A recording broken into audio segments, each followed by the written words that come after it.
दोस्तों आज हम देखेंगे आरसीटी क्या होता है। रूट कैनाल ट्रीटमेंट बोलते हैं इसको। रूट कैनाल ट्रीटमेंट के अंदर दोस्तों जब भी हमारा कोई भी कीड़ा अंदर तक चला जाता है, यानी कि नस तक जब कीड़ा हमारा चला जाता है, जैसे कि आप इस पिक्चर में देख पा रहे होंगे, बहुत सारा जो कीड़ा है इस तरीके से हमारा जो एनेमल है सबसे ऊपर व्हाइट कलर का, उसके बाद ये येलो कलर का डेंटिन है, इसको भी क्रॉस करके सबसे नीचे जो है पल्प चैम्बर है हमारा, जिसके अंदर हमारा ब्लड सप्लाई और नर्व सप्लाई प्रेजेंट रहती है। जब यहाँ तक अपना कीड़ा पहुंच जाता है तो होता क्या दोस्तों, बहुत ज़्यादा पेन होता है, बेसिकली इन्फेक्शन होता है। ये जो सिम्टम्स है इसके आरसीटी करने से पहले के, यहाँ पर हमको क्या है बहुत ज़्यादा क्या पस फॉर्मेशन देखने के लिए मिलती है, स्वेलिंग देखने के लिए मिलती है बहुत से केसेज में। और या तो हम जैसे इसमें दांत के ऊपर ऐसे टैप करके देखते हैं तो इसमें क्या पेन होता है, या तो फिर खाने पे भी पेन होता है। तो इन दैट केस हम आरसीटी यानी कि रूट कैनाल ट्रीटमेंट शुरू करते हैं।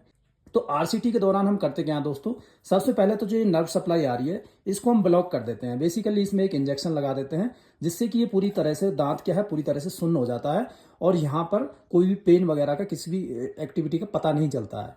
तो उसके दौरान हम क्या करते हैं, इस दांत को पूरी तरह से अंदर तक जाते हैं और यहाँ तक पल्प चैम्बर तक हम एक ड्रिल करते हैं ऊपर।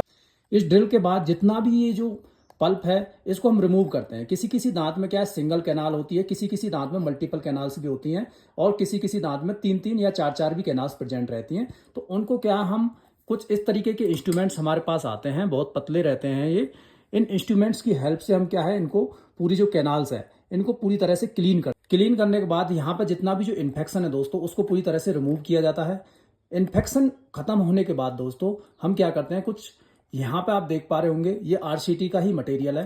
जब ये पूरी तरह से क्लीन हो जाता है और पेशेंट को कोई भी पेन नहीं रहता है तो उसके बाद हम यहाँ पे पूरी तरह से फिल कर देते हैं इस रीजन को। और अंदर तक इसमें ध्यान देने वाली बात हमारी ये रहती है, हमारा जो एंड पॉइंट है आपका जो दांत का वहां तक ये जाना चाहिए, यानी कि जो रूट्स हैं दांत की वो बिल्कुल एंड तक, जो एपेक्स जो हम बोलते हैं वहां तक ये अपना फिलिंग मटेरियल जाना चाहिए। उसके बाद इसको ऊपर से पूरी तरह से टाइट कर देते हैं और ऊपर इसमें फिलिंग मटेरियल डाल देते हैं और ऊपर से इसमें कैप चढ़ा देते हैं। इसके बाद ये दांत क्या है डेड हो जाता है, लेकिन ये खाने के पूरी तरह से काम में रहता है और मुंह के अंदर प्रेजेंट भी रहता है।